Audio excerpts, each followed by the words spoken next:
Welcome to Centered, a show to keep you grounded in an increasingly chaotic world. I'm Kelsey R, and I'm going to be moderating today's debate, which will be focusing on how our country should be responding to climate change. We have Alex C, representing the conservative side of the argument, that the problem will eventually fix itself, and Justin X, representing the liberal side, that it is our responsibility to fix it. Justin, why don't you start us off? All right. So, climate change has been a big subject in our government over the past, what feels 30 years almost, and even more so now than ever. Now that it has become partisan, and there are many Republicans and conservatives out there to deny its existence. Now, clearly, climate change is a thing, and it is something that we all must take responsibility for. Now, people may say that, I'm not producing carbon dioxide emissions, and I'm not part of this problem. But really, it is everyone's responsibility, and everyone must go out there and do what they can to help make climate change better. Okay, and Alex, what is the conservative viewpoint? So, Justin, you mentioned in your opening argument that recently climate change has become a partisan issue, and this is an unfortunate fact. But up until recently, the conservative and liberal parties in America never denied climate change. In fact, in 1992, President George H.W. Bush signed the United Nations Framework Convention on Climate Change, which laid the foundation for several other agreements between countries. And at the time, he said the United States fully intends to be the world's preeminent leader in protecting the global environment. So the history of protecting the climate in America and around the world is not a failure like the liberal side will claim. It's more of just a slow progress, and eventually we will get to where we need to be. And your response, Justin? Well, I don't disagree with you that it hasn't been a failure, and that in the past, conservatives and Republicans have been on the right path and have been working towards a better future. There's mounting evidence and just actions by top conservative officials that showed their position on this topic. For instance, in 2010, many top-level Republicans, such as Mitt Romney, who was running for president, became skeptical of climate change, saying things like, I don't know if it's true, maybe these scientists are overblowing it, it's not as big as a problem, or it will be resolved on its own time. And even recently, President Trump has pulled the U.S. out of the Paris Climate Accord in 2017. So there are countless actions that are being done by Republicans and conservatives that are just denying the existence of climate change, which is frankly unacceptable, and that is what many Democrats and liberals today are trying to change. That is a very unfortunate problem, Justin, but if you look at a lot of other developed countries, it seems to be more of a uniquely American problem, which, like I said, is very unfortunate.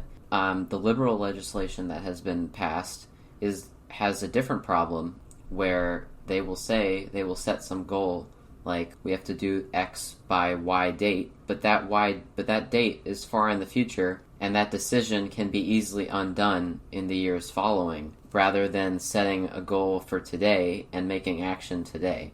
So while you're right that it is wrong and awful to deny the facts of climate change, and that is something that has been unfortunately happening with more conservative people, but the liberal legislation has its own problems, and the liberal legislation has not fixed very much yet either.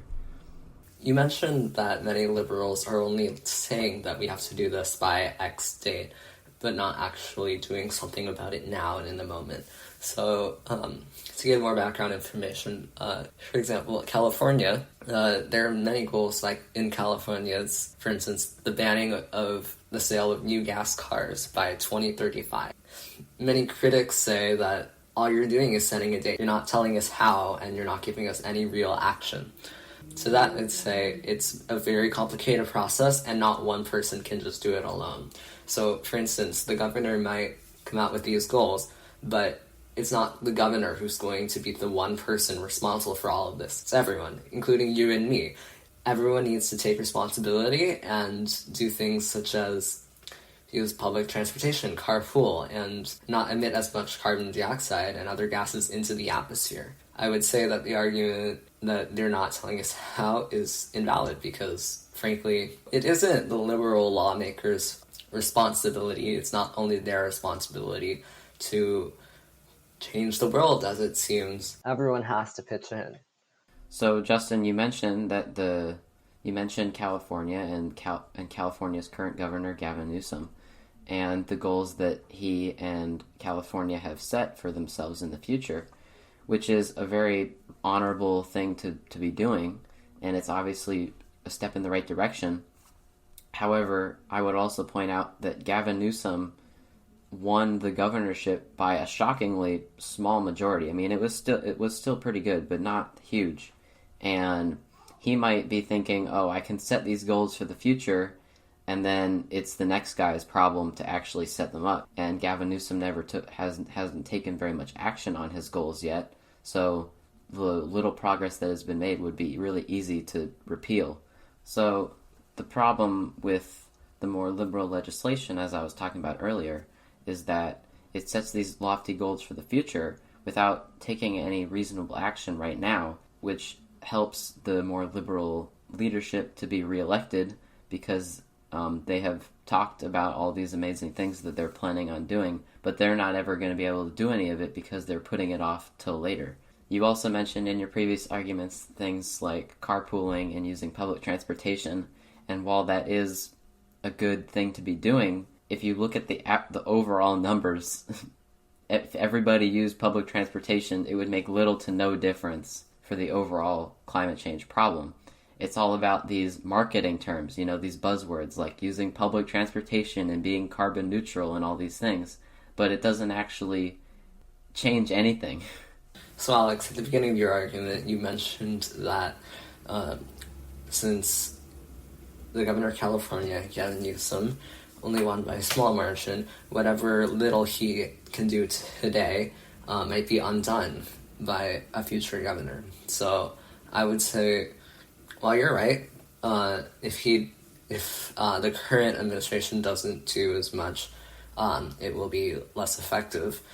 It's not necessarily entirely his fault. For instance, there's an entire legislature that he has to work with in order to get all of these jobs done. For instance, switching the energy industry from oil and natural gases to renewable sources like solar and wind. That's not just going to be a snap of a finger. It's going to take a long time and take a lot of effort, and everyone has to pitch into that. I put less stress on lawmakers in Washington or in our in our capitals, but instead of to everyone else. He also mentioned that things like public transportation, in the long run, they barely make a dent into climate change. Well, I would argue one small thing is still one thing, and imagine if 8 billion people around the world did that one thing, and I'm sure that makes quite a big difference. That's a good argument, and it is true that if everybody did a few small things, it would make a big impact, and that is why climate activists such as Greta Thunberg, whom I have a huge amount of respect for with her vision, have called for things like dismantling the aviation industry and all that. But the fact of the matter is, the aviation industry, while it is a huge polluter, only contributes about 4% of the annual CO2 emissions.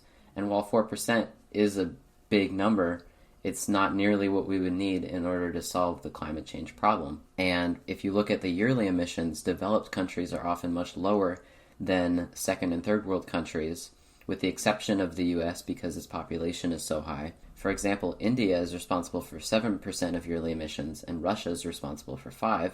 By contrast, the UK and Germany are responsible for only 1% and 2% respectively. Well, that's true. I would argue you're also putting it out of perspective. By only looking at 1 year's statistics, you're not getting the full picture.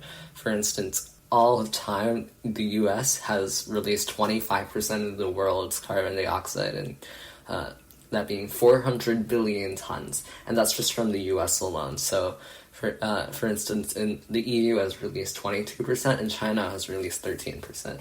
Now, as you mentioned in past years, such as 2017, New Age countries such as China, India, they've been on the rise. Countries such as the U.S. or countries in Europe are comparatively less. So while we might be on the right track, it's our job to help others tackle this problem as well. And just remember that we're not exempt from this, and we've done so much worse in the past. So learn from history. We have the money, we have the resources. We need to go out there and help those countries who are currently putting millions of tons of carbon dioxide into the air. We need to help them, and we need to set a good example.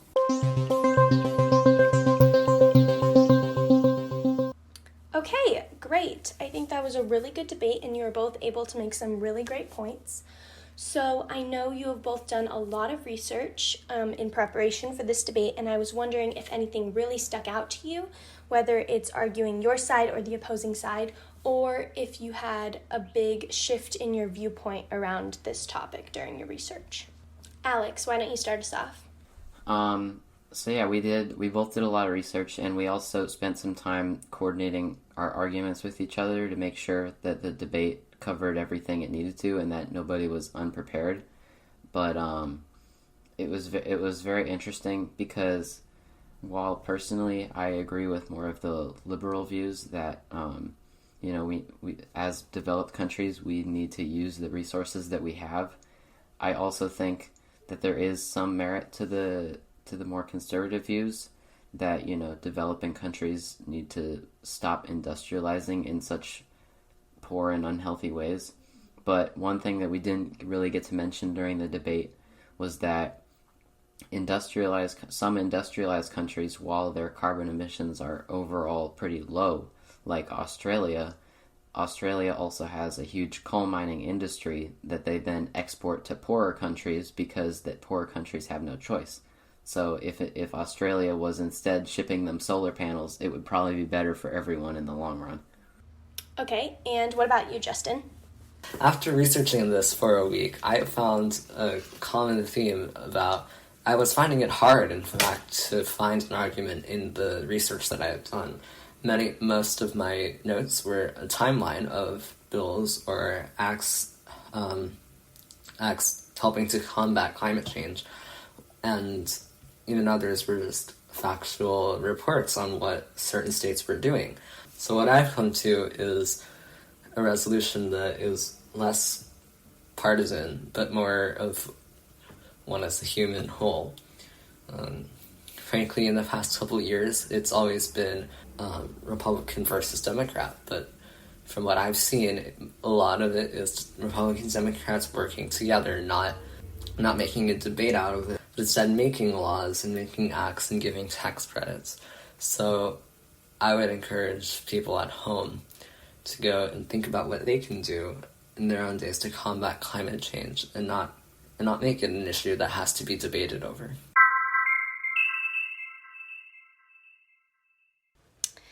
Justin actually answered my next question, so I'll give Alex a chance to as well. And my question is, I know historically climate change has kind of fluctuated from a more neutral and factual topic of conversation to a very political issue. And I wanted to know if it was difficult for you to argue a side in this debate.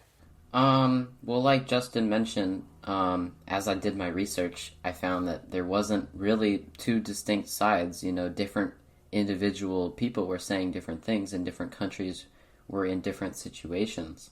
I do the one thing where I think the more liberals and the more conservative people disagreed the most was about, and this argument I found pretty interesting, was about how what action should be taken, because the liberals argued for larger projects to combat climate change, whereas the conservatives leaned more heavily on, don't use a plastic straw, that kind of thing. But like I mentioned in the debate, even though this isn't really a totally conservative view, is that those little things don't really help that much, and it's kind of silly. It's a silly distraction to just be focusing on those little things when we could be making huge improvements.